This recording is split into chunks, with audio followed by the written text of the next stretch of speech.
Then another girl attacks the 11. What is wrong with these girls? It happened last Friday night during a football game at West Claremont High School.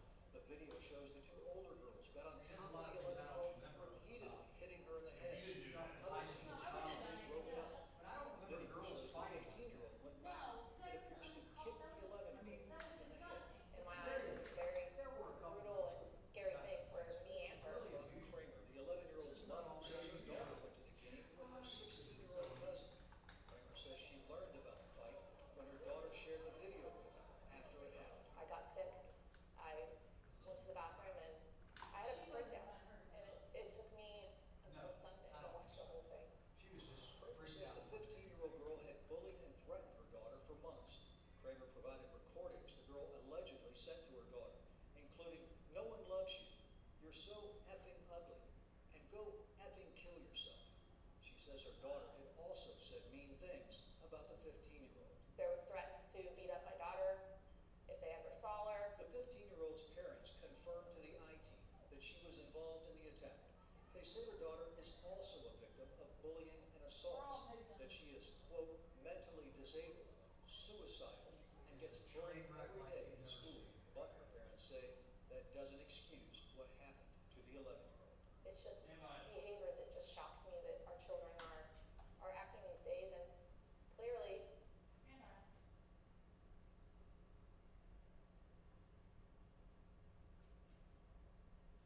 Kramer says her daughter doesn't have serious physical injuries, but she says she is suffering mentally and emotionally. Union Township Police say they are investigating the fight. The police report refers to it as, quote, disorderly conduct. In a written statement, the West Claremont School District says after administrators learned about the incident, they contacted police, removed the students from the game, and contacted the parents. The district says more administrators and police officers will be at future football games. The district says 2 district students involved in the incident have been disciplined. A 3rd student implicated in the assault is from a different school district. The 15-year-old's parents say she was suspended for 10 days and could be expelled. We'll hear more from them tomorrow. Thank you very much, Craig. Bus drivers for the Tri-State's 2nd largest public school district are preparing for a possible strike. We are talking about the Lakota School District.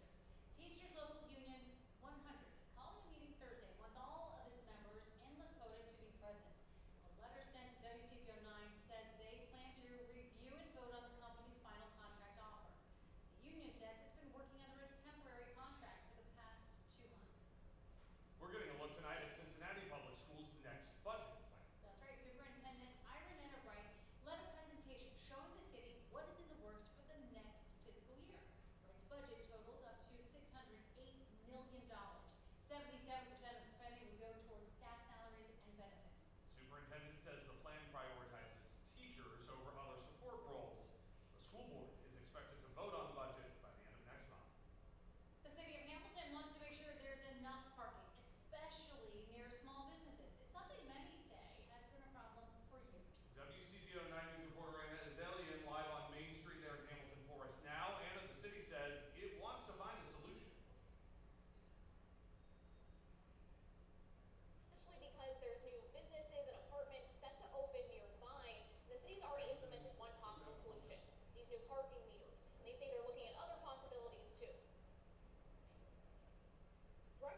It says the focus is to make Central Parkway more pedestrian friendly and help traffic calm.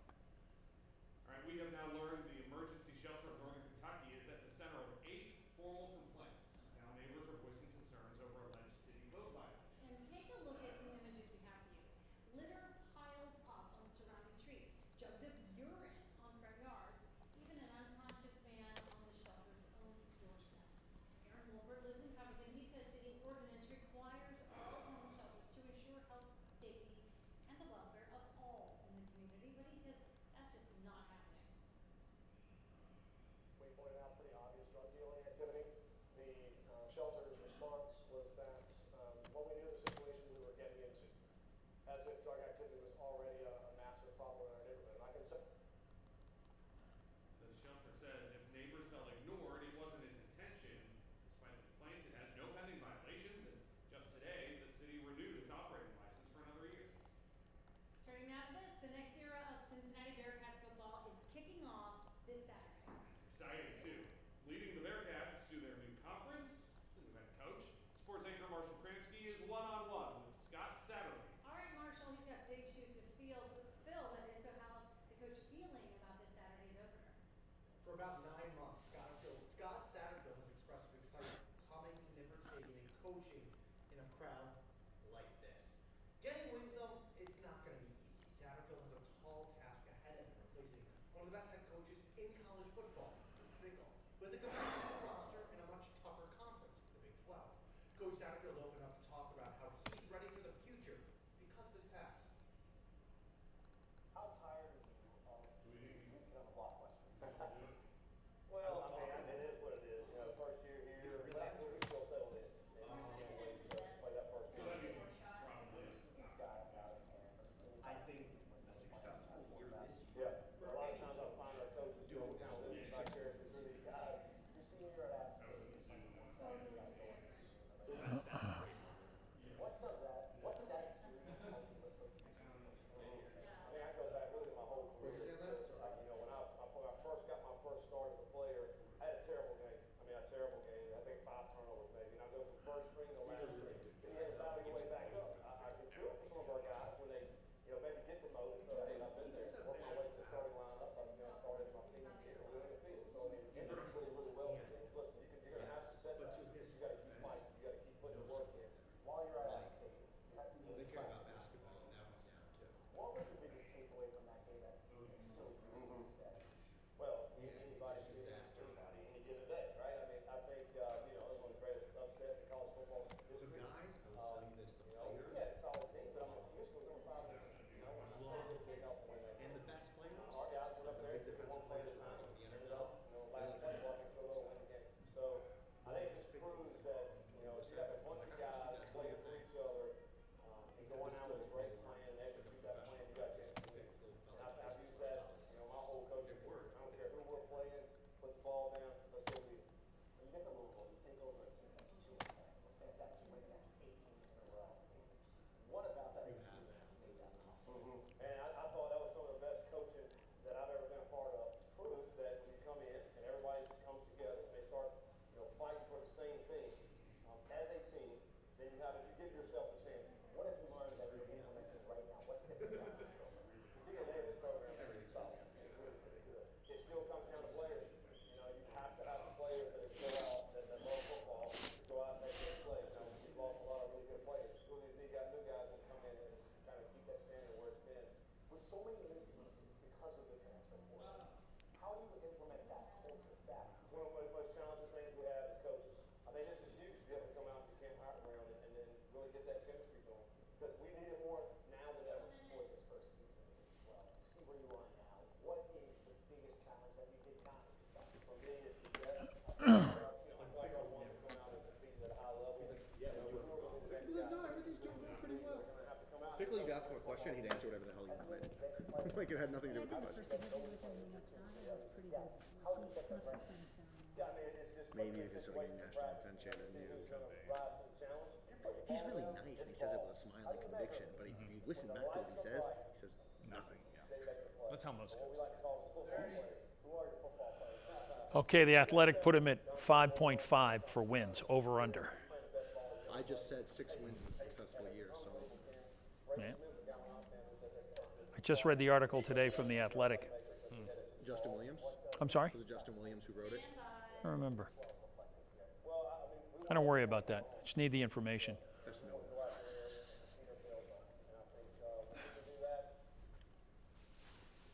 Wow, very forthcoming. Yes, and the biggest takeaway I've gotten from Coach Satterfield is the players love him. That was my question. Love Everything him. he says is great, but it's the dynamic with the team, right? Is it working out? They're gonna play hard for him then? I mean, that's ideally they're making money now with the NIL. They're gonna play hard for anyone. They like Coach Satterfield, and what they're really excited about, they're expecting a sellout for Game 1 against Eastern Kentucky this Saturday, 3:30 p.m. We've got to. It's a Big 12. We're in it now. Yeah, tell me about it. I just looked at tickets today. It was $350 for adequate seats going to the Oklahoma game. Oh, Okay, that's the first Big 12. and that's the first Big 12. I know, but still, it'll just tell you. When did we become an expensive sports city? When we started Few winning. years When everything started away, yeah, that's right. We'll need more than a newscast to go through that. Should be fun this Saturday, though. Yeah, that's Well, for we wish sure. them so much luck, and hopefully Saturday they've got some great weather. Actually, yeah, it will be fine. It's going to be warm, you know. We're going back to all that heat, so that'll be tough for the athletes and everybody else. Let's run it down for you because we are going to enjoy some nice weather over the next few days, but then we're going to get that change at the end of the week. Pretty warm outside now in spots, but keep in mind there's no humidity. Versailles is 84, Cincinnati at 82. You'll notice Covington at 79, a few other places. There's a few clouds around, and we may see a few tonight, and here's why. There's a very weak frontal system up here stretching from Detroit all the way down to Springfield. We're going to get a few clouds around, call it partly cloudy, but I really don't see that this front is going to trigger any showers here. I think the moisture is really above I-70. So if you're traveling tonight for any reason, maybe up toward Columbus, there could be a sprinkle or two, maybe a shower, but I think overall we're going to just see a few clouds and then be mostly clear. Of course, tonight is a very tense time for the folks down in the Gulf, as we've already pointed out, and here is Hurricane Idalia. It has got a Category 2 designation with winds at 100 miles an hour. So here's where it stands at the last report at 5 o'clock. You'll see where the what we call cone of uncertainty is located from about Tallahassee to Gainesville, but by that time it could be a major Category 3, then it goes to a 1 over Georgia and then continues out by the Carolinas. Tropical storms. This is, of course, one of the key factors, all of the rain that will cause flooding across the Big Bend of Florida and up through Georgia. Right now, our modeling shows maybe 7-10 inches, but locally there could be a foot of rain across that region. The winds, hurricane chances of 74 miles an hour or better. Pretty good all across that area too, and that's why the hurricane warning is out for that exact area as opposed to anything else around the region. Here's one of the other most important things. Right now, the National Hurricane Center says that area from just above Tampa stretching back toward Tallahassee could see a storm surge of 10 to 15 feet.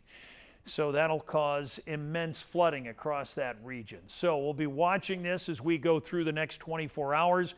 It's expected to make landfall about mid-morning tomorrow.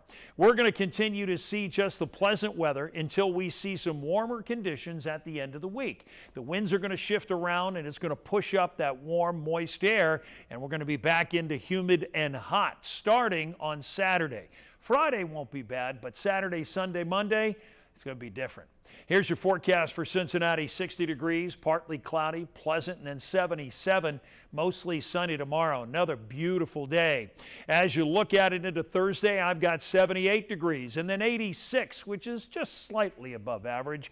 But as we head to Saturday and Sunday and Monday, the humidity is going to come back, Tanya, and we're going to see high temperatures in the low 90s. You'll see the breakout, the 99 forecast, as we like to call it. The good news in this, while it's going to be a bit more hot and humid, at the moment, Sunday night for the fireworks looks fine. That is excellent news. Hope you're reading. After the break, how you can donate a book to a child in need.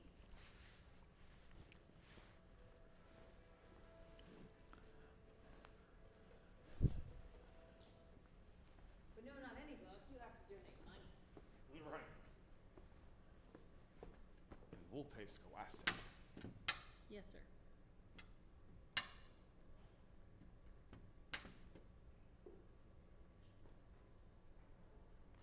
Michael Strahan's taking over for David Muir tonight. Did you know that? Stop it. See, she kind of thought it might be true. Well, I mean, he's on every show. Yeah, that's what I mean. It's crazy. Wish Lindsay was He's a Regis Philbin of Yeah. our generation. I just can't. I really can't. It's too much. You know, I can't watch any of those morning shows anymore. What is the promo? Were they running it for today? Last night it was like the United States of Tacos on Good Morning America, and I went, dear God. But whatever they're doing, it's working. And That's they're right. Number one. Yeah, So yeah. who am I? Yeah, millions Today's watch show's them. number one? No, No, GMA good is. for a long Has time. been now for Long time, yeah, years. I don't know. It's GMA is a game show. After the first hour, Was it's it a you game that said show. it's a clown show? Clown car? Absolutely. Oh, yeah. Absolutely. I- Yeah. Absolutely.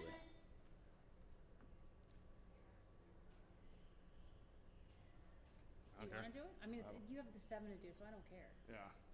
I'm happy to do it.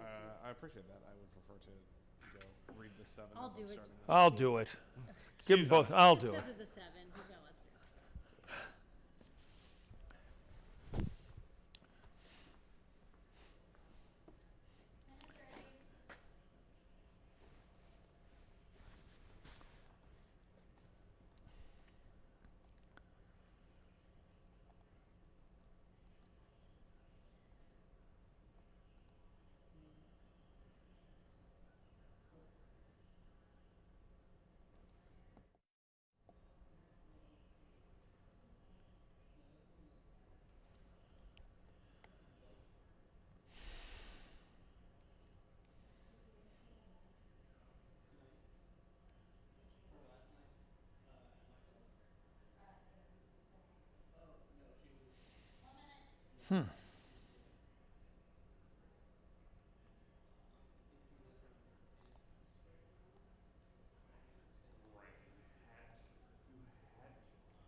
What are you going to do?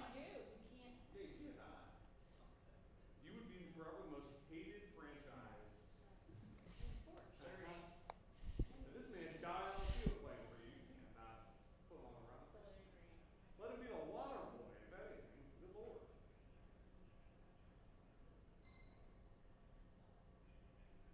Oh, Dolly Parton's Imagination Library, y'all. 10 seconds. 5.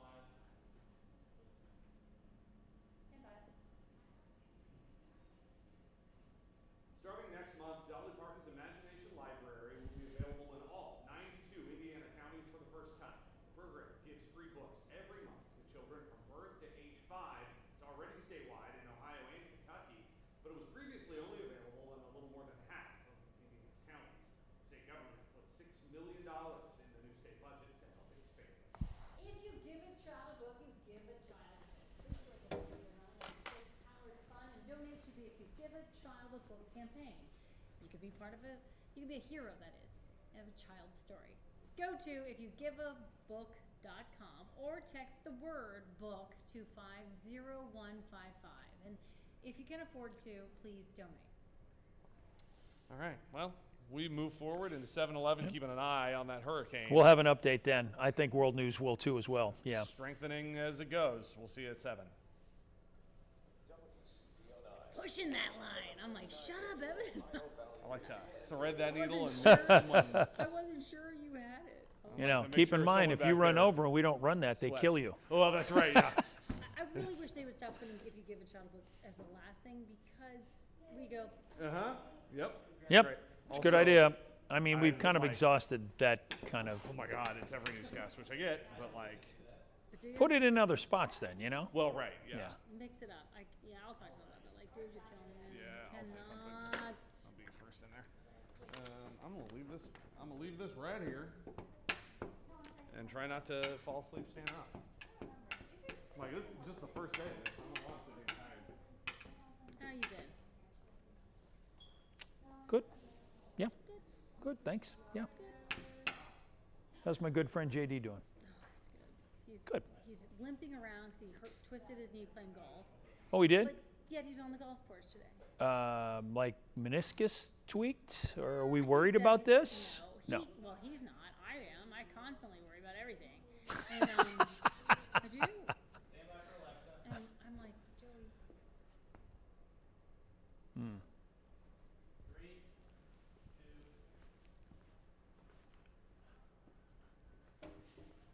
Thank you for joining us for WCPR 9 News. I'm Here's a look at some of today's top stories. 2 people are hurt after a shooting this morning in Walnut Hills.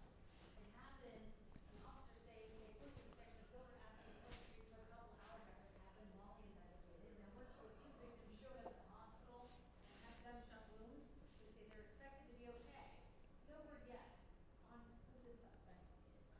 Bus drivers for the Tri-State's second largest public school district are preparing for a possible strike. We're talking about the Lakota School District. Teamsters Local Union 100 is calling a meeting Thursday. They want all of the members of Lakota to be there. A letter sent to WCPR 9 News says they plan to review and vote on the company's final contract offer. The union says it's been working under a temporary contract for the past 2 months. Evans landscaping owner Doug Evans is facing more legal trouble. May put him back behind bars. Ohio Attorney General Jay Yost is asking a judge to find Evans in contempt. He says Evans ignored a court order to clean up one site near Newtown. Yost sued Evans in 2021 at the request of the Ohio EPA and the Hamilton County Health Department. Evans agreed to pay a $550,000 fine and clean up his property, but Yost says that hasn't happened. Let's check your forecast. Here is Chief Meteorologist Steve Ross. Tanya, as we look at things, going to be another nice night. Maybe a few clouds around. Temperature drops to 60 in Cincinnati. Tomorrow, another beautiful day. Very un-August-like. 77 and mostly sunny and mild.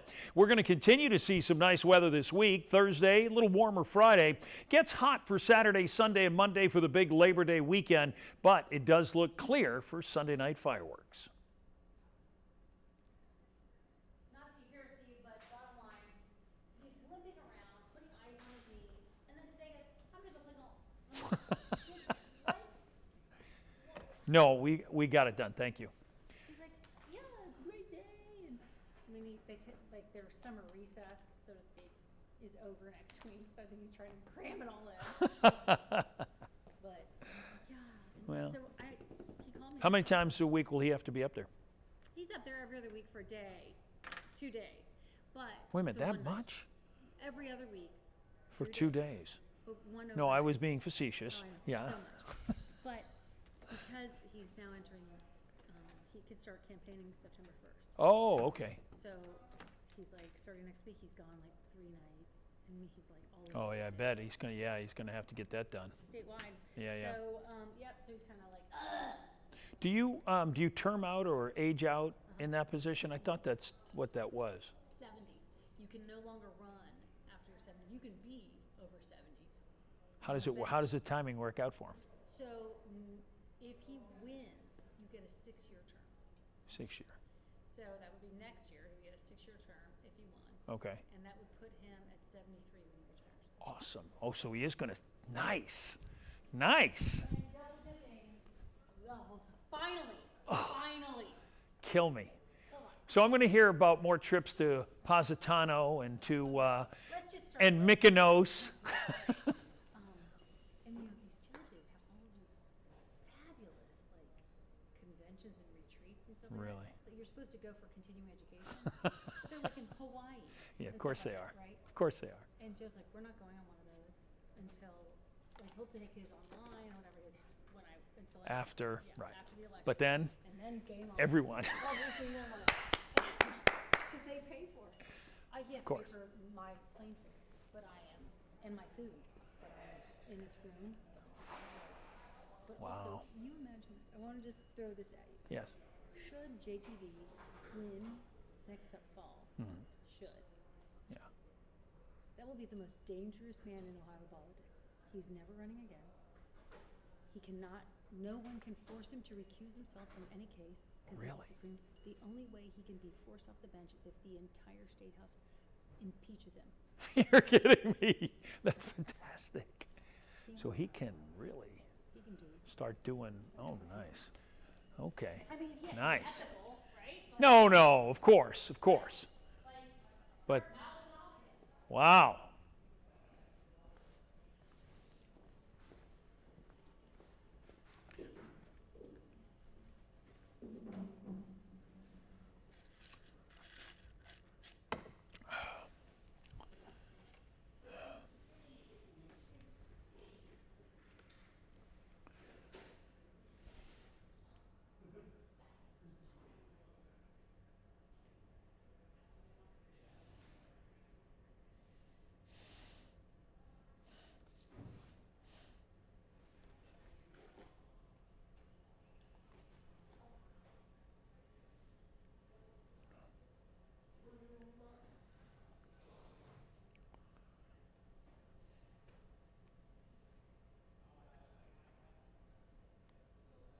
Newest track coming in just late today, a slight shift in that track. Ginger will take us right through it, where it will now hit.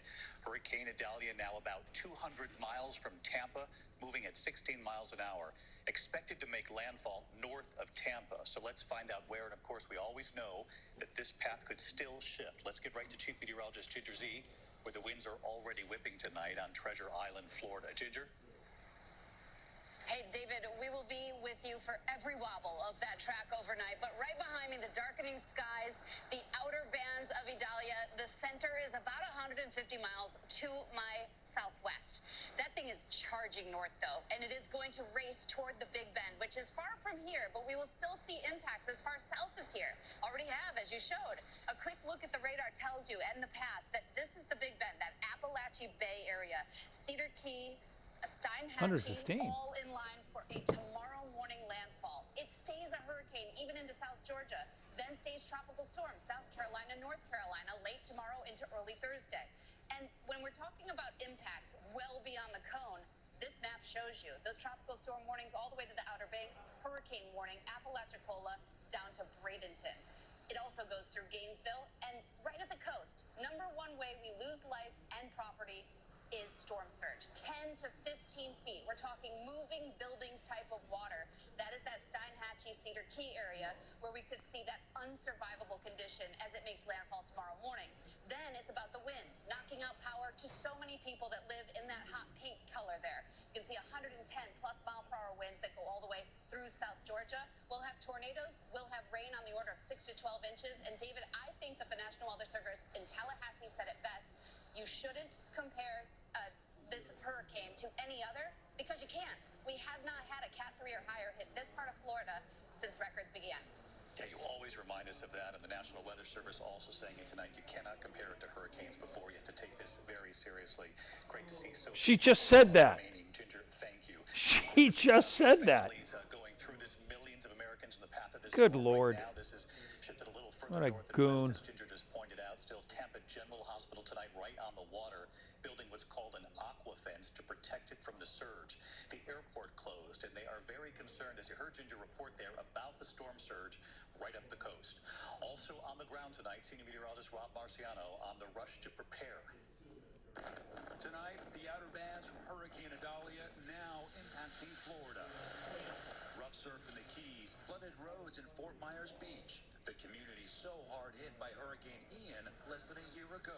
The storm battering Cuba overnight with high winds, rough surf, and flooding rain. FEMA urging families to heed the evacuation orders and get out while there's still time. If you are in a storm surge warning area, it could mean just traveling 10 or 20 miles to get out of the most significant impact areas. In Tampa, they're racing to shore up critical infrastructure. For the second year in a row, they've erected this aqua fence around Tampa General Hospital to hold back any storm surge and to protect the patients inside. Tampa's mayor watching Idalia's every move. As the rain moves in and the winds pick up tonight, as you go to bed, what are you most concerned about? I'm most concerned about those individuals that haven't heeded the warnings and haven't taken it as seriously as they should. Our Ginger Z, southwest of here on Treasure Island. These barrier islands have a major erosion problem on the daily. Add a full moon, plus 4 to 7 feet of storm surge, and with water on both sides, we're concerned about these islands tomorrow. Some areas are bracing for up to 15 feet of surge. Armorea, Villarreal, and Levy County. Potential. The businesses are boarded up. The sandbags are out. Here they will have an absolute evacuation. evacuation order in place. Gas will be off, lights will be off later on this Cedar evening. Key. Residents say they are That's worried gonna be they a won't have problem. anything to come back to. Elite urban search and rescue teams and firefighters from Miami heading north into the storm zone.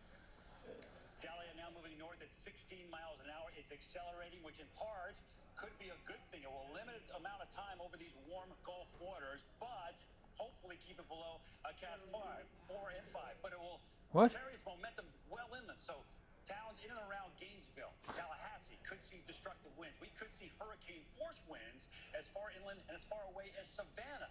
This is now a high-speed, high-impact hurricane. David? Every hurricane different. The speed of this, as you point out, Rob and Ginger earlier, means inland. They will really feel the destructive force of this. Yeah. Rob Marciano, Ginger Z, both on the ground. I know you have much more on Good Morning America. Our thanks to you both tonight. In the meantime, we turn now.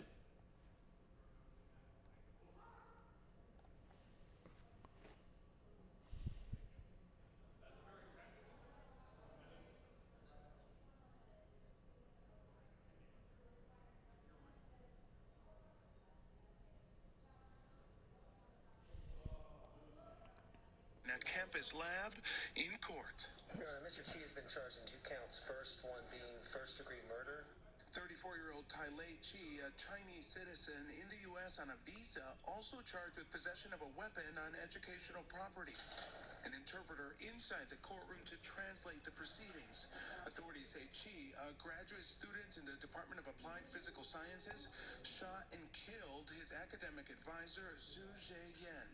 We have determined that the victim and suspect knew each other, and the suspect went directly to the victim and then left Caudle Labs. Yan, a father of 2 who worked at the university since 2019.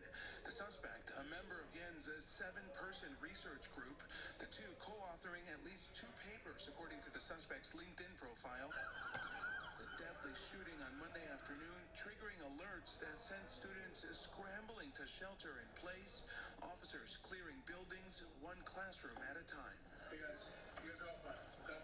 An hour and a half after the shooting, police taking Chi into custody without incident about a mile from the university. They say a gun has not been recovered. And David, authorities are now combing through his social media as they continue to search for a motive. He has not yet entered a plea. He's being held without bond and due back in court September 18th. David? Alex Perez in North Carolina tonight. Thank you, Alex. At the White House today, President Biden revealing his new plan to lower the cost of 10 prescription drugs for seniors, including drugs to treat diabetes and cancer. Americans pay more for prescription drugs than any country in the world. And tonight, for the first time, the president says that Medicare will finally negotiate with the drug companies to lower the prices. ABC's Selena Wang with the list of these prescription drugs. She's at the White House tonight. Tonight, President Biden announcing for the first time ever, Medicare will begin negotiating drug prices with manufacturers, targeting 10 major medications that treat everything from diabetes to blood clots to cancer. The president says it will mean lower healthcare costs for millions of Americans. Today is the start of a new deal for patients where Big Pharma doesn't just get a blank check at your expense. This is the list of drugs at play. Xarelto and Eliquis to prevent strokes and blood clots. Jardiance and Januvia, which treat type 2 diabetes. Farxiga for people with chronic kidney disease. Entresto to stave off heart failure. Enbrel for arthritis. Imbruvica for blood cancers. Stelara for Crohn's disease. And Fiasp and Novolog, both insulin products for diabetics. As many as 9 million seniors take at least one of the drugs on the list, some paying up to $6,500 out of pocket each year. Teddy Brewer, a retired school principal from Las Vegas, relies on the drug Eliquis to treat her irregular heartbeat. When I go into the pharmacy and say, I'm here to pick up my Eliquis, the pharmacist will always say, you know, this is very expensive. And I said, I know, but it's either that or risk having a heart attack, so I guess I'll just have to pay it. Americans pay more for prescription drugs than any country in the world. Xarelto, for example, that drug for blood clots, costs 3 times more in the U.S. than it does in Canada. Now, negotiating drug prices directly with manufacturers could save Medicare an estimated $98.5 billion over a decade. The exact amount seniors will save is still unknown, but tonight the White House making it clear they will save. So how much much of those savings will go directly to seniors on Medicare? We don't know what the negotiated price will be. This is a subject to negotiation, so we can't tell you the specific amount that people will save, but there will be savings to people both paying out of pocket and also to the Medicare program itself. And David, seniors will see those savings kick in about 2.5 years. The prices have to first be negotiated with those drug companies, and some of them are already trying to block this program in court. But still, the White House says they're confident they will win, and that the list of drugs announced today is just the beginning. David? All right, Selena Wang joining Mary Bruce and our reporting team at the White House. Selena, welcome to the weeknight broadcast. Great to have you. There is also news coming in tonight from Fulton County, Georgia, in the case against former President Trump and 18 alleged co-conspirators. Tonight, the first defendants to enter pleas. Here's ABC senior investigative reporter Aaron Katursky. Tonight, the first pleas in the sprawling racketeering case. Donald Trump accused of leading a criminal conspiracy to overturn the election in Georgia. Among the first to plead not guilty, Sidney Powell, the lawyer who pushed the false conspiracy theory that Georgia voting machines were controlled by Venezuela. What we are really dealing with here and uncovering more by the day is the massive influence of communist money through Venezuela, Cuba, and likely China. Powell even pointing a finger at Venezuela's former dictator Hugo Chavez, who died in 2013. This was exported from Venezuela and by Maduro and by Mr. Chavez. This is the consummate foreign interference in our election. Powell today pleading not guilty in a court filing. So did two of her co-defendants. Ray Smith, the Trump campaign's Georgia lawyer, who the indictment says falsely claimed more than 10,000 dead people voted in the election, and Kanye West's former publicist Trevion Kuti. She's accused of strong-arming a poll worker who had been falsely accused of stealing ballots. The other 16 defendants, including Trump, are scheduled to be arraigned next Wednesday.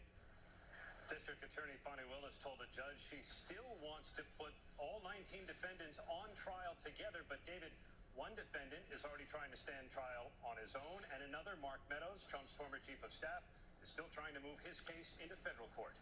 David? Which is why you'll make sense of it all for us, Aaron Katursky, tonight. Aaron, thank you. There is new video just emerging now tonight of the U.S. Marine veteran being held captive in Russia, Paul Whelan, wrongfully detained in Russia on espionage charges. What his family here in the U.S. is now saying tonight, what they see in those images. Here's ABC's Britt Clement. Tonight, rare video released by Russian state media showing American Paul Whelan, the Marine Corps veteran who the U.S. says is being wrongfully detained inside this remote Russian prison camp. Whelan seen among other inmates wearing a black uniform and hat, then sewing pieces of green cloth, speaking to a reporter for the Russian propaganda outlet, refusing to talk to the camera. So you understand when I say that I can't do an interview, which means I can't answer any question. Whelan was first arrested in 2018 and charged with espionage. In 2020, a Russian court sentencing him to 16 years in prison. Earlier this month, Secretary of State Antony Blinken speaking to Whelan by phone. Sources familiar with the call say the secretary reassured him they are doing everything they can to bring him home. Russia should release him immediately, and that is something that, again, we have been very consistent about. Paul's brother, David Whelan, telling ABC News the video was shot in May. You can see his strength and I think his contempt for the Russian propagandists. We hear from him pretty much on a daily basis when he's able to call our parents, but you never know exactly whether someone is telling you how they actually are, and I think seeing him has helped all of us realize that he is resilient. David Whelan is one of two Americans the U.S. considers wrongfully detained in Russia. Wall Street Journal reporter Evan Gerskovich, he's been held there since March and is still without a trial. David? Britt Clement reporting from Ukraine tonight. Britt, thank you. Back here in the U.S., and news from Capitol Hill of a very personal health battle. House Majority Leader Steve Scalise, the second highest ranking member, announcing he has started treatment for a blood cancer. The Louisiana Republican says he was diagnosed with multiple myeloma that was detected early and is, quote, very treatable. Scalise says he expects to work throughout his treatment, which will last several months. Scalise, you'll remember, was shot during a congressional baseball game back in 2017. He had a lengthy recovery returning to Capitol Hill. When we come back here tonight, here in New York City, that horrific scene on the Upper West Side, but we've now learned tonight about the mother and children found dead in their apartment on 86th Street. Also tonight, the chaos in New York's Times Square, millions of gallons of water. And if you order from Amazon, what they're saying tonight about free delivery. bear. I'm coming out of hibernation after the best nap of my life. And Papa is hungry.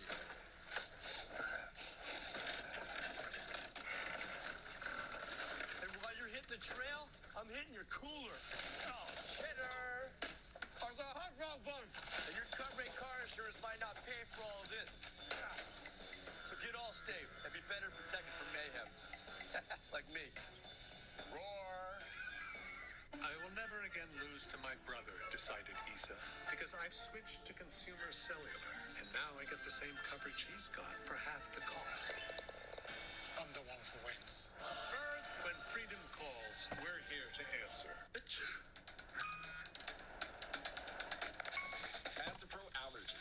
Steroid-free allergy relief that starts working in 30 minutes, while other allergy sprays take hours. With Astapro's unbeatably fast allergy relief, you can Astapro and go.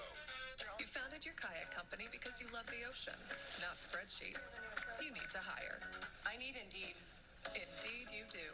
Indeed Instant Match instantly delivers quality candidates matching your job description. Visit Indeed.com/hire. JP Morgan Wealth Management knows it's easy to get lost in investment research. Get help with JP Morgan Personal Advisors. Hey David, ready to get started? Work with advisors who create a plan with you and help you find the right investments. So great getting to know you. Let's take a look at your new investment plan. Okay, great. This should have you moving in the right direction. Thanks, Jen. Get ongoing advice and manage your investments in the Chase mobile app. Ashley's Labor Day mattress sale is going on now. Get 0% interest for 60 months on in-store mattress purchases. Save up to $700 on select Tempur-Pedic adjustable base sets, or up to $900 on select Purple and Beautyrest Black adjustable base sets. Only at Ashley. Tonight in New York City, we're learning more about that horrific discovery on the Upper West Side in an apartment on West 86th Street. Police are now investigating the stabbing deaths of those 4 family members as a murder-suicide. Authorities believe the father killed his wife and their 2 young toddlers before taking his own life. The apartment, they say, was locked from the inside. In New York City's Times Square, a massive water main break causing chaos today. That water main flooding the streets in the heart of Manhattan. Nearly 2 million gallons of water pouring into the 42nd Street subway station, suspending service on 3 major lines, water flowing all the way to the 14th Street station. When we come back here tonight, the alarming moment, the Major League star rushed on the field, and news on Amazon deliveries and whether they'll be free. Martial arts is my passion. I work out whenever I can, but with my moderate to severe eczema, it can be tough. Now I'm staying ahead of it. Dupixent helps heal your skin from within, so you can have clearer skin and noticeably less itch. Serious allergic reactions can occur that can be severe. Tell your doctor about new or worsening eye problems such as eye pain or vision changes, including blurred vision, joint aches and pain, or a parasitic infection. Don't change or stop asthma medicines without talking to your doctor. Ask your doctor about Dupixent. Ancestry made it really easy to learn about my family's history. Finding military information, newspaper articles, how many people were living in the house and where it was, makes me curious and keeps pulling me in. And the photos reminding me of what life must have been like for them. Finding out new bits of information about the family has been a wonderful experience. It's an important part of understanding who we are. Whether it's your future health, your future income, or your future happiness, becoming an AARP member today can help. Join now for just $9 per year with a 5-year term and get a second membership free. Plus, you'll receive an insulated trunk organizer. Call or go online today, because the younger you are, the more you need AARP. Type 2 diabetes? Discover the Ozempic Trizone. My Ozempic Trizone, I lowered my A1C, CV risk, and lost some weight. In studies, the majority of people reached an A1C under 7 and maintained it. Ozempic lowers the risk of major cardiovascular events, such as stroke, heart attack, or death in adults also with known heart disease. And you may lose weight. Adults lost up to 14 pounds. Ozempic isn't for people with type 1 diabetes. Don't share needles or pens or reuse needles. Don't take Ozempic if you or your family ever had medullary thyroid cancer or have multiple endocrine neoplasia syndrome type 2 or if allergic to it. Stop Ozempic and get medical help right away if you get a lump or swelling in your neck, severe stomach pain, or an allergic reaction. Serious side effects effects may include pancreatitis. Gallbladder problems may occur. Thanks, Tell your guy. provider about vision problems or changes. Taking Ozempic with the sulfonylurea or insulin may increase low blood sugar risk. Side effects like nausea, vomiting, and diarrhea may lead to dehydration, which may worsen kidney problems. Ask your healthcare provider about the Ozempic Trizone. You may pay as little as $25. In this market, you'll find Fisher Investments is different than other money managers. Different how? Aren't we all just looking for the hottest stocks? Nope. We use diversified strategies to position our clients' portfolios for their long-term goals. But you still sell investments that generate high commissions for you, right? No, we don't sell commission products. We're a fiduciary obligated to act in our clients' best interest. So when do you make more money? Only when your clients make more money? Yep, we do better when our clients do better. At Fisher Investments, we're clearly different. To the index of other news, and tonight Amazon is now raising its free shipping minimum for some customers. The company says the minimum purchase to qualify for free shipping will now be $35. That's up from $25. The increase only applies to customers who don't have Amazon Prime. Tonight, Amazon says it is testing this new policy. They're not sure if it will be permanent. In Colorado, an alarming scene for Major League Baseball star. 2 fans were arrested and are now facing charges for running onto the field, apparently trying to take pictures with Atlanta Braves star Ronald Acuna Jr., one of the fans knocking him to the ground right there. Both men wrestling with security. One of them had to be carried off the field. Acuna admitting he was a little alarmed by the whole thing, but that he wasn't hurt. When we come back here tonight, the 6-year-old boy waiting so patiently to turn around, and what he saw, what he did. Struggling with the highs and lows of bipolar 1? Ask about Vraylar. Because you are greater than your bipolar 1. And you can help take control of your symptoms with Vraylar. Some medicines only treat the lows or highs. Vraylar treats depressive, acute manic, and mixed episodes of bipolar 1 in adults. Proven full-spectrum relief for all bipolar 1 symptoms. And in Vraylar clinical studies, most saw no substantial impact on weight. Hey, Sean, you back there?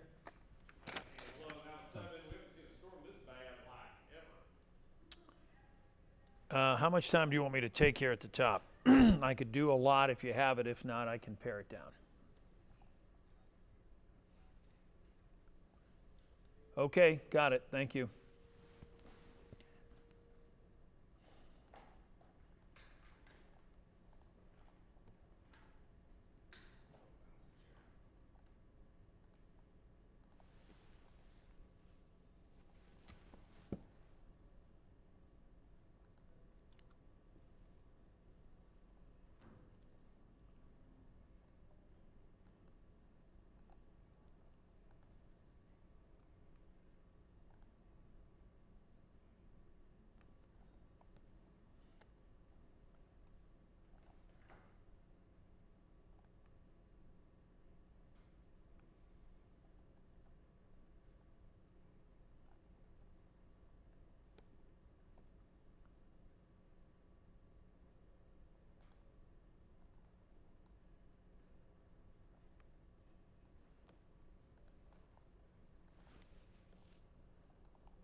We are.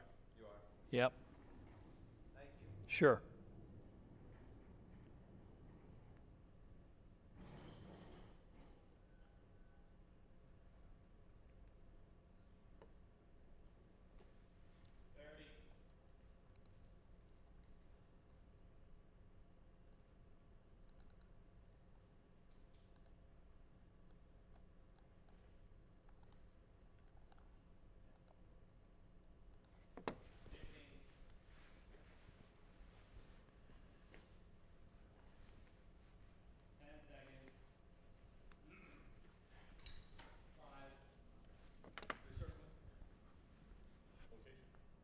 Yeah. Well. Now at 7, bracing for Idalia, millions preparing for storm surge from a strengthening hurricane. Plus, a $100 million disagreement by the team managing the Brent Spence Bridge project and a group offering an alternative plan still aren't seeing eye to eye. And no bus drivers. A possible strike threatening one of our region's largest school districts.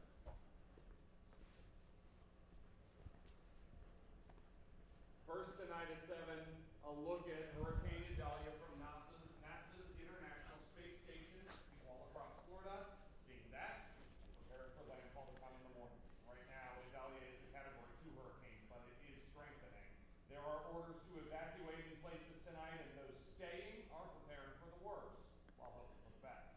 This video is from Clearwater. You can see people reinforcing their homes and businesses. Tonight, state crews there are getting supplies ready for all those communities along the Gulf. Chief Meteorologist Steve Raleigh coming in to join us now. Steve, I know you've been watching Idalia all evening with us. What's happening with this storm right now? Right now, it continues to churn to the northeast, Ev. It's taken a little bit of a jog, a little bit more northward in its potential path. You'll see it now in the bands and the cloudiness involved with it, the rain bands and the clouds. As we look at our radar out of Tampa, you get a better look at it in the eye of the storm here. You know, even the far out bands that are probably 250, 300 miles away, affecting the coast right now, all the way out there, all the way up to about Orlando or so. As you look at it, this is off of the Tampa radar, and this isn't even the core of the storm, and it's as far as the radar can see, and we're seeing some wind gusts almost to 80 miles an hour even right now. It's 221 miles to the Big Bend, because that's where it appears it's going to be heading next. Right now, winds are at 100 miles an hour. It's a Category 2 storm. You'll notice by tomorrow, we're looking at landfall probably mid-morning or so. Could slow down, but it will be a major Category 3 storm. And here's the big part. This is going to be a vast hurricane that affects so many people. Because of the speed and because where it's coming in, you'll notice it's still a Category 1 storm into the afternoon and staying as a tropical storm along the coastline. There's going to be a lot of flooding. There's going to be a lot of wind damage. There's going to be so much more with the storm surge. We'll talk about some more of those effects and, of course, our Labor Day forecast in a couple of minutes, F. You mentioned the Big Bend there, Steve. That is where my co-anchor Jasmine Stiles is stationed tonight in Steenhatchee, a small town that could get a direct hit from this storm. This is sort of her old stomping grounds there. She's helping our sister stations out on their coverage. Tonight, she is showing us how people are preparing for the ongoing storm. As we've been here in Steenhatchee, we've been trying to ride around and find people who live here so that we can get a lay of the land and really understand how residents here feel about Hurricane Idalia. Now, I ran into some people who were just way too busy to talk, but they were slinging all their belongings into an RV or into their truck so that they could get out of Dodge. Then I found a different group of people who had much more time to talk to me because they were staying put here. I don't want to be too picky. We didn't give her some Channel 9 stuff, you know. Yeah, yeah. Or at least the hat. Switch the hat out. Yeah.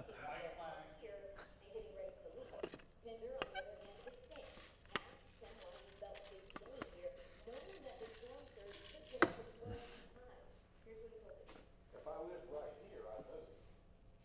Where that we're standing, I'm up further on 51, so a 12-foot surge, it might flood me, but I'm not gonna, be in any real danger other than the wind. We've seen troopers in They all say. I talked with one deputy who said he's had some luck persuading people to get out of here. Some people, not so much. They're going to stay. When I talked with the city manager of Perry, which is still in Taylor County, he told me that it would probably be best for everyone to just get out of the county in general and go as far northwest as they can, even if that's just down the road in Tallahassee. In Steenhatchee, I'm Jasmine. Another sort of sister station, ABC 27 down there. Jasmine's safe. Meanwhile, back to your home at noon here at 7, a different plan for the Brent Spence Bridge could open up more land downtown, but it could cost $100 million more than what Ohio and Kentucky had in mind. That's at least the finding tonight from the project management team. WCPO 9 News anchor Brett Gansky joining us live in Covington. Brett, money's not their only concern.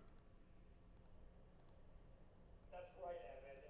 So this memo brought up what they considered potential safety concerns when it comes to redoing the Brent Spence Bridge, as well as building a companion bridge and all the other work in between to try to get rid of that spaghetti interchange, as some people like to consider it. So that my management team released this. It's about 19 pages today, and it goes into detail about some of the challenges, as they put it here. So they said the Bridge Forward plan creates traffic congestion, operational issues. It also talked about a plan of stacking the interchange, as well as lowering some streets and raising others. They said that presents numerous technical challenges, and then once again, higher costs to maintain them. And then they also brought up building another tunnel under I-75 for U.S. 50. However, those who support Bridge Forward's plan, like former Mayor John Cranley said, this memo doesn't mean this is impossible. He says it can be done. It just really needs some political will in order to get it done. Narrowing Fort Washington creates the banks. The engineers at ODOT opposed that plan. I-71 in Martin Luther King was opposed by ODOT. We opened up the Gateway Corridor. This is the next big thing, and we can open up a huge amount of investment in Queens Gate. Bridge Forward's plan opens up more acres of land compared to what the bi-state management team had in mind. But even when you talk about that, $1 million for that Bridge Forward plan, but there's also some challenges in mind, and exactly who supports it, well, that remains to be seen. We're live in Covington tonight, Brett McCass, WCPO. Discussion that's been going on a while, and it will continue, Brett. Thank you. Bus drivers for the Tri-State's second largest public school district are preparing for a possible strike. We're talking about Lakota here. Teamsters Local Union 100 is now calling a meeting Thursday and wants all its members in that district to be there. We talked to a member of the Teamsters. He tells us no one wants a strike, but that union continues to disagree with much of Peterman Transportation's discipline policies. He says they plan to review and vote on the company's final contract offer Thursday. Litter, feces, sidewalks turned into bedrooms. West Covington residents say issues started popping up there months ago, and they say an area homeless shelter is responsible. WCPO 9 News reporter Valerie Lyons says neighbors have now reported 8 code violations to the city. Litter piled up on surrounding streets, jugs of urine on front yards. It's all new. Even an unconscious man unattended on a doorstep. None of us felt concerned or unsafe walking in the cemetery until about a year and a half ago.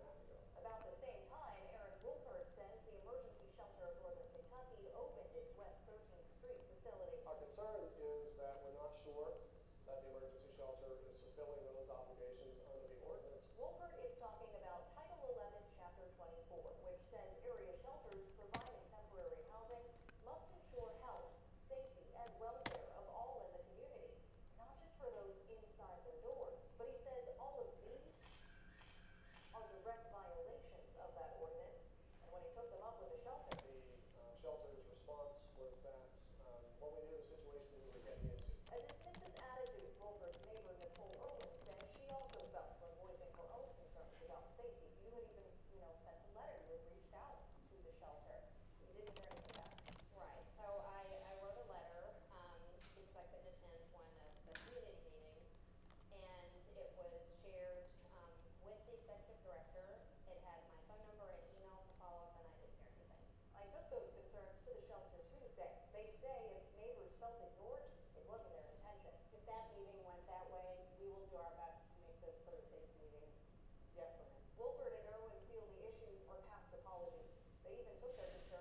And by the way, we are held to a higher standard when it comes to having cleanliness and safety. For these West Covington neighbors, the photos tell a different story. And they say they hope it takes a turn for the better soon. These are things that I can see very visibly. Then it concerns me what's happening on the inside. In Covington, Valerie Lyons. The shelter tells us the city renewed its operating license today. It says it will continue to listen to neighbors' concerns, but it says that license renewal means it is in good standing with the city. Coming up, Hamilton residents frustrated with downtown parking, the city's solutions, and your reaction to them tonight. Plus, sorry, I didn't realize we killed Doug Evans.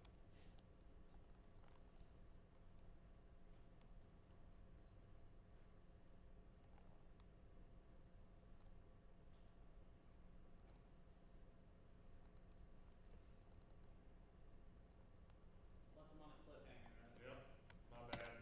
Left them on a cliffhanger. I like the idea. Let's, yeah. The hope the people over. That's right. Plus what? What else is coming?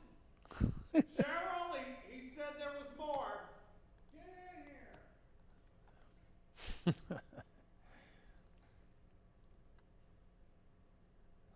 to know.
Minute 30.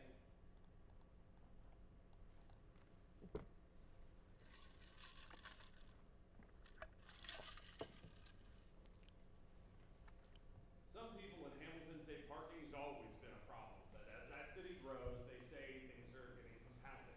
Now, city leaders there are working to find a solution. They've installed parking meters on Main Street earlier this summer, but they say they want feedback and some more ideas. Businesses and residents tell us they're not sold on meters as the plan. It's really inconvenient if you have to come up with a credit card in for a parking meter. Just to run in a store, It helps speed up people parking and allowing customers to come in.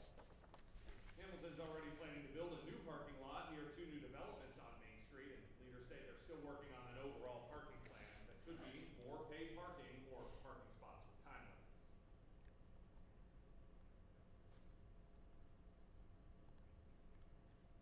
Still ahead, a Cincinnati team becomes a first tonight, how they're representing the city and its LGBTQ plus community. And we take a live look outside over in KU on this golden hour here on a Tuesday evening. Chief Meteorologist Steve Riley is breaking down your 9-1 morning forecast for us next.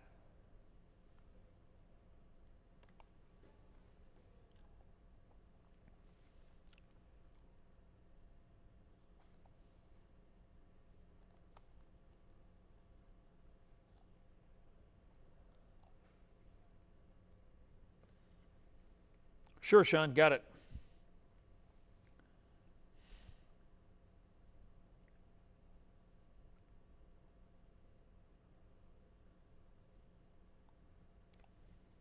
How much time have you booked for me here, Sean?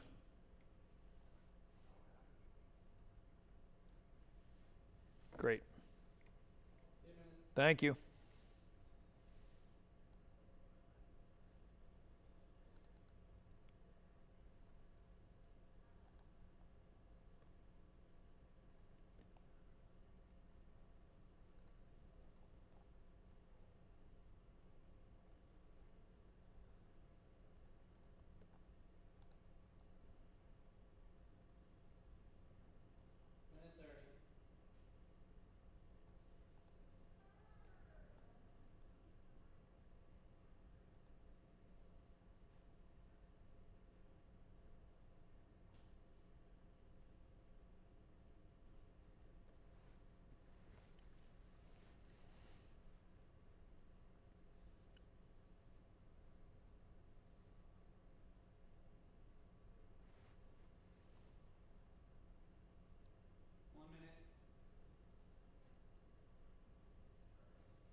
lost on the router here.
How about now? Check it right now. I'm betting the folks, I'm seeing the meter work, so I'm betting it's working. Did you see it last night? I did not see it last night. Okay, start talking as normal, and I'll go to our site Okay. and see if it works. I have it playing, but I don't have it. I cut the Facebook and stuff. Okay. And I just have it playing so we can try to test it out. I see. Okay. I got you. Let me check that. All right. You were talking and nothing was happening, and then finally it went on like later. Okay. Live stream about to start in 2 minutes. Okay. Well, that's. And then Kyle got in between, so that took everything off. Nobody put any comments there, huh? I don't even know. I mean, honey, I don't think it went up for more than 30 seconds. Okay. Okay, here, testing 1, 2, 3. How's that sound to you, Taylor? Hopefully you're getting something. We okay here?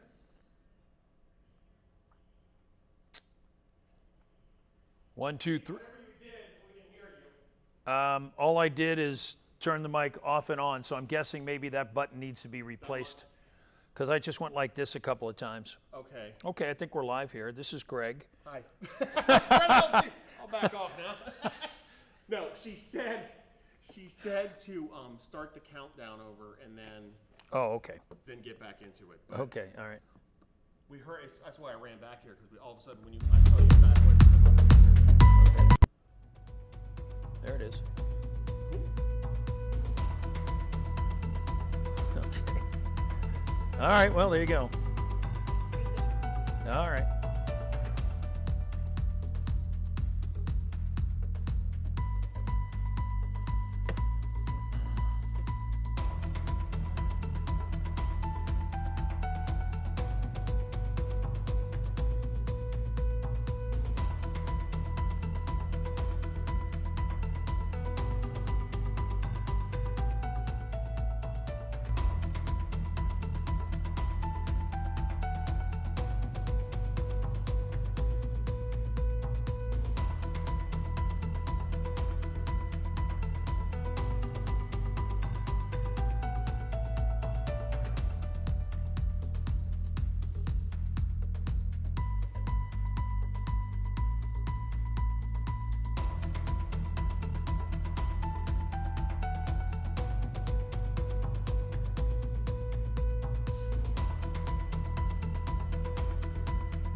All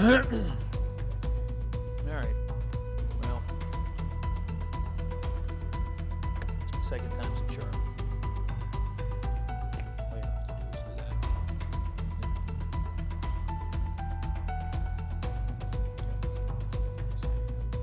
that. Takes a while to get through the system, that's why. No, hold on. Hold on just a second.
Hi there, I'm Chief Meteorologist Steve Raleigh, and I'm thinking we are good to go at this point. And as we look at things tonight, we've got a couple of things to do. We're going to periodically do these weather extras, generally on Monday nights. We'll call it Monday Night Live, and we'll try and do something right around the 7:30 hour normally. The only reason why we waited a little later tonight is because of the update for Hurricane Idalia.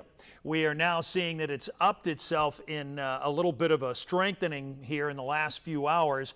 So we're going to take a look at that first because the new information is out, and then we'll take a look at our forecast as we roll into the Labor Day weekend, and we'll come back and do some of the extra things that I don't always have time for and talk a little bit more about Idalia because there's so many folks around here that, of course, have family and friends or concerns, whether it's travel destinations that you often go to, or perhaps even own a home or a condo or something along those lines. And this time of the year coming up to Labor Day weekend, a lot of folks do just that. So let me do this and go ahead and take a look at our graphics. There is the very latest on Idalia. This is the 8 o'clock update from the National Weather Service. Winds are at 105 miles an hour. You'll see it's moving north at 16, and here's the very latest track. Hasn't moved really very much. It still shows, we call this the cone of uncertainty. The National Weather Service, of course, there is a center line, but that doesn't mean it's going to hold there, as we sometimes know. In fact, earlier this morning, that center line was more to the east, but now it has drifted back west. So don't focus on that. Focus on the two red lines. Those areas, the outer bars of this, that's where this hurricane is going to be affecting in a great way. It is a major hurricane. The National Weather Service, the National Hurricane Center, says that this is a life-threatening hurricane with storm surge and winds. You'll notice by tomorrow it is going to be a Category 3 storm and will likely even pick up a little bit more steam before it makes landfall. It looks like about mid-morning, late morning. Oftentimes as it strengthens, though it slows, that would be what it looks like tonight.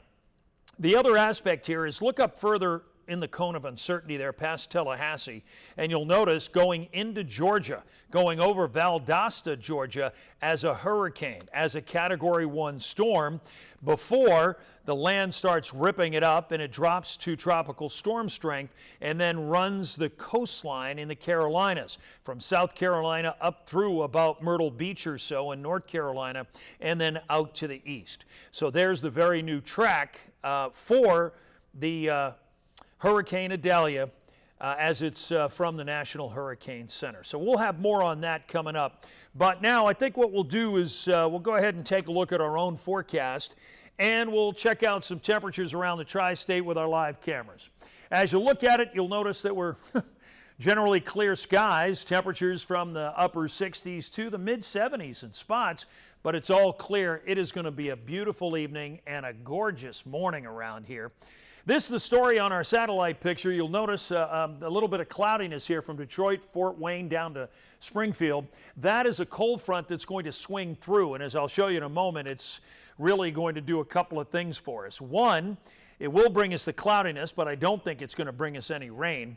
And most importantly, it's going to reinforce this cooler, drier air that we've been experiencing now for a couple of days. You'll notice this high is going to drop down here, and some mild weather is going to move into the area. Let me back this up here. I went a little fast with that. So what happens is we're getting winds out of the northeast, and the front moves through, and it only increases that going into tomorrow and going into Thursday, and we stay mild.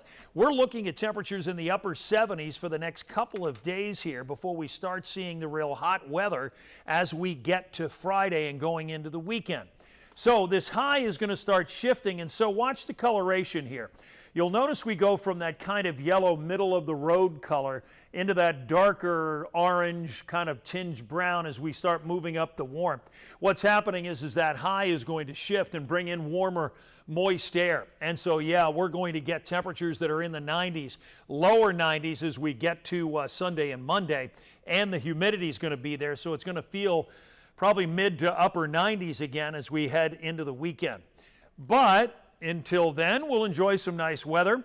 Take a look at the region here, mostly because a lot of folks are going to be traveling, and this nice weather is going to hold for really top to bottom across the Midwest. Look at Detroit with 55, or Fort Wayne at 54 degrees for tonight. As for us, we're looking at upper 50s to about 60 degrees. Cincinnati should drop to 60, might even make 59. So it's going to be a very pleasant start. Cool as we had this morning as well. Then in the afternoon, you're looking at temperatures that are in the lower to middle 70s. Lower to middle 70s at the end of August. Boy, it's a little early for that. And here's the region for you. You'll notice Detroit at 68 or Cleveland 67. Some 80s down to Lexington, Somerset, and temperatures in the 70s elsewhere. And those will hold, those temps that you've been, will basically be there going into Thursday as well. Let's break back in, speaking of temperatures, as to what's going on down in the Gulf of Mexico. The reason why I bring it up, and these temperatures, let me do this here and you can probably see it better and pop that up. You'll notice that the temperatures across that area, I don't know that you'd even call it bathwater. We're talking about upper 80s, and look at that temperature just outside of Tampa at 89 degrees. 80 to 84 is what fuels hurricanes. This has more than enough energy, and now you know why the hurricane is going to be strengthening as we head through the next 24 hours, less than really. So this is our Tampa radar, and I want to, well, I'll bring you back here, that way I can show you what we're talking about. If you notice here, of course, is the center line. That is roughly about 200 miles outside of the Big Bend in Florida. But look at how this hurricane is already affecting Florida with bands of rain and thunderstorms. That's already happening across the area, getting all of this area moist for the real kind of main event, so to speak. This has been wrapping up and strengthening.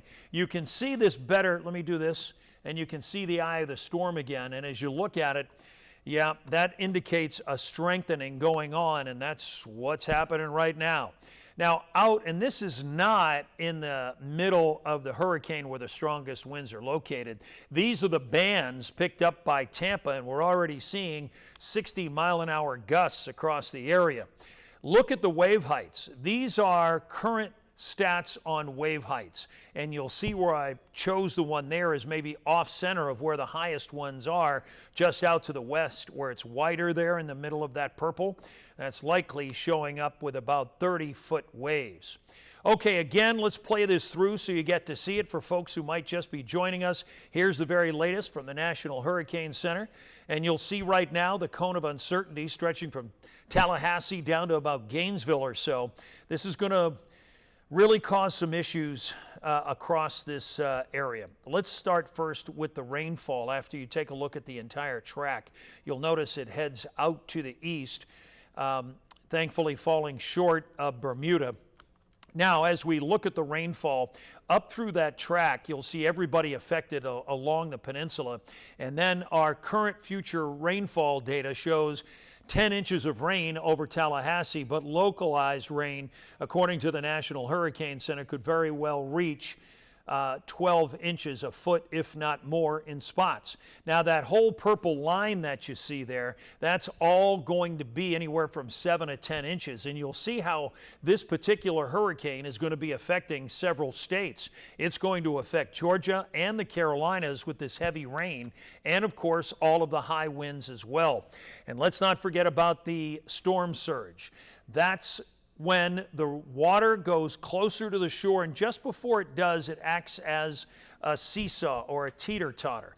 Let me get into that in a second, but let me show you this. You'll notice the red shaded area, according to the National Hurricane Center, could see 10 to 15 foot storm surge. That's above sea level. Now, you'll notice the other potential as well from 4 to 7, even for Tampa, and as well 2 to 4 on the other side or western side of Tallahassee. Now, what is storm surge? Storm surge can be easily shown this way. The water comes in, but because of the hurricane's pressure against the Gulf of Mexico, it forces it down like on one side of the teeter-totter and jumps it up on the other side. So as it comes in, it forces the water down, and the water comes up and launches itself onto land, and that's where we get that inundated flooding. And I might add at this point, where the National Hurricane Center has said it is going to be life-threatening storm surge across the Big Bend. So it is, it sometimes stops me down. You know, I wouldn't necessarily do this if I was on the air. I would just continue. But while we're just talking kind of a little bit one-to-one here, by the way, don't forget in the comments if you want to add some questions or things that you'd like to address, go ahead, do that now, and we'll address that in a moment. But it stops you down a little bit to think about those words. The winds are going to be stronger, probably closer up to about 120. We're talking about this storm surge, both life-threatening. And that's what always is so befuddling, puzzling to me when I hear the people, and we've all heard them, no, I'm going to hunker down, I'll be fine. It's just not, you're not going to be fine. This is where you're pushing against Mother Nature, and you always lose. Now, one other note too, here's a little background for you. I put this up. Let me punch this up so you can see it better. As you look at it, you'll notice we're coming up to peak hurricane season activity. It's September 10th. So this is falling right in line as we start kind of climbing over the course of really about the last 40 years of hurricanes and everything else involved in this hurricane season from June 1st to November 30th. All right, let me run down the forecast for us. As we do, it tonight for us is nice, 60 degrees, partly cloudy, pleasant. Julie, do we have any comments yet? No comments yet. Okay, nothing yet. Let's see here. Let's take a look, see if anybody's had any comments. Okay. One of our folks on the web, Taylor, is out there. Taylor, if you've got any comments, I'm not getting service with my phone, so I can't see the refresh to see the comments. So if you have any, if you can help me out on that. Okay, so for tomorrow then, it's mostly sunny and 77. By the way, 84 is the average, so it gives you a good idea of how things are playing out for us. Now, our Super 9 Day, as we look at it, you'll notice the 77 to 78, and then we start warming up. You remember a couple of minutes ago, we talked about that high surging more warm air, and that's what's going to happen Friday. So it'll be seasonal, basically, not bad, really. Then it starts getting hot as we head into Saturday, Sunday, and Monday with temperatures in the lower 90s. But let me break this graphic out for you. It's Labor Day weekend, and it's our 9 to 9 forecast. I think that's big enough to see if I leave it there. So there's going to be a lot of sunshine Saturday and Sunday, and right now it looks like maybe a few extra clouds coming up on Monday in the forecast. And as we look at it, one of the important parts of Sunday, of course, is Sunday night, 9, 10 o'clock when we have the WEBN fireworks, and right now things look pretty nice around the tri-state. So let's see, what was it? What did it say, Julie? Is it near Orlando? Is it near Orlando? Okay, that's a good question. Let's do this. Let me break this down here, and I'll show you what's going on. I'll go into our live analysis and show you that, and let me pop this up for you so you can see it. So there's our Tampa radar. Let me turn things on, and it's going to sweep over there. Here's Orlando. Jacksonville. Okay, hold on just a second. And so this is going to sweep around, and as it does, there's the information. You'll notice the rain now just coming on shore from Bradenton to Tampa. Now, Orlando's probably had some of these bands. Let me lapse this over the last couple of hours here and see what's happened. Yeah, they've actually just gone through looks like a heavier band. Let me move it back one more time for 3 hours. So yeah, they had some heavy rain and thunderstorms move through Orlando. It's now that outer band is up by Jacksonville, nothing really by Tallahassee. Is it going to hit Orlando? Well, Orlando's going to feel some of the effects of what's going on with this, because you'll see what happens is the outer bands will just continue as this storm continues to move to the northeast. Now, the storm itself is going to head from here to somewhere in there. So these bands will continue for a while sweeping in behind it, so everybody across Florida will end up seeing some rain. But it doesn't look like the Orlando area would see any flooding rain unless there's a change of course. I'm going to pop over here, and this is the rainfall projections. And so you'll see here for the entire state, there's Orlando with a couple of inches. Could there be some flood advisories at times because there's going to be the possibility of some too much rain at one point? Yes. It doesn't look like it would be whole-scale flooding, though, across that area. That is going to be mostly reserved for up here, anywhere from Apalachicola over to Cedar Key. Now, while they say 3 inches of rain, and Brantford at 1.9, I would say that's probably light by the model. And it could be due to a lot of things, but I would say there's likely going to be more rain than that. So here's the actual live radar from there. Let's take a look at how far away at this point it is from the Big Bend. There's there, and so it's only 181 miles. So it's not far at all. Let's see what's happened in the last hour and just do a real rough guesstimate. We know it's been going at about 16 miles an hour. So if that's the case and it holds that track, which is, you want the truth, probably unlikely, because as it picks up in strength, it'll grow in intensity and it'll maybe even slow it down. But if it were to stay this, this looks to be the timeline. So it looks like to be right around the 9 o'clock hour or so at 198 miles away, but that's making sure or holding its actual speed right now. So that's the latest from there. Any more, Julie? Jacksonville. Well, that's very, thank you, Cindy. It's very nice of you to say. Is going to, Franklin moves out into the Atlantic. Good question. Actually I had that today. No, it won't.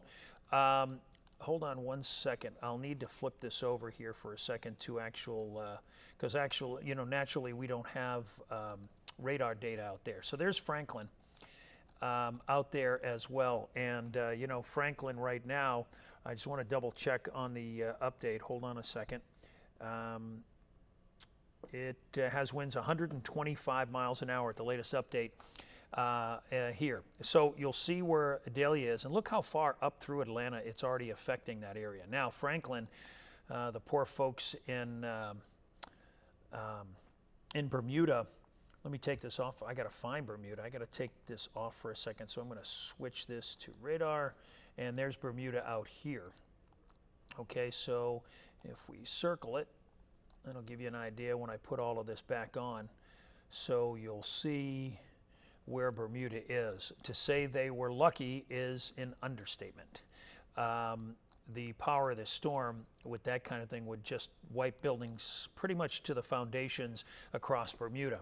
So when, to answer your question directly, this is going to continue to move in this fashion. It'll be out of the way, so to speak, as then Idalia comes in like that. So no, but we were talking about this today. The odd part is they're going to see some really high seas. They'll have some real strong winds. But if this continues to go as forecasted, then they'll probably be spared in Bermuda. The strange part, of course, would be if this continues to move that way, and then all of a sudden, of course, Idalia comes out and just heads due west, kind of in this fashion. So hopefully that's not going to be the case. All right. Anything else? Let's see what we got here. Any tornado? Tornado warnings yet? That's a good question. Let's see if there's any down there right now. Let me go back to the radar and active warnings. It doesn't look like there are any active warnings at present. They would be flashing if they were tornado or severe thunderstorms. Not so far. But that will likely happen. If it doesn't, I would be shocked. It'll come as this comes a little bit closer to land, and then that will be the case. Let's see here underneath here, just some thunderstorms. Don't see anything flashing. There's a lot of, obviously, watches and warnings. There's your tornado watch, by the way, to answer your question, out until the morning. Let's see what's down here. Tropical storm warning. This will be the hurricane warning. This will be the tropical storm warning. So this whole area that you see here is the area that is projected to be most affected by hurricane force winds. That's 74 miles an hour or more. So in this case, it's going to be a lot more. So that answers your question. What else? Anything else? Ocean temperature. Yeah, we were talking about that actually. Let me pop that graphic up. We'll do, what time is it here? 8:40. We'll do a couple of more minutes here. So if you have any more questions, make sure you ask them now. So here is the actual sea surface temperatures at the moment. I did this earlier for our 6 and 7 o'clock show. Let me take it over and I'll do it live to see if there's any changes in this. Hold on. Tropical sea surface temperatures, there they are. Let me take the lightning data off and the warnings and put this up, and here we go. So let's take a look. Let me take that off for a second. I'll pull it really close. See, here's the problem. See, you can see the shade and the gradation of colors here. So these colors here are all nearly 90 miles an hour, and 90 degree temperatures, or 88. 87. This is all in this area, backing down to here. Let me take this off so I can move it. Push it out, and you'll see this, and this is the really unfortunate part we were talking about earlier today. Brandon and I was mentioning to him, take a look at this. I mean, this is the path of where the storm is. If I go and put the reflectivity on, hold on a second, and there, and clear. Well, now it's exactly in the same spot of where all those warm waters are. And that's why this hurricane is going to continue to intensify, and why it's really concerning. Whoops, that's my bad there. Sorry, guys.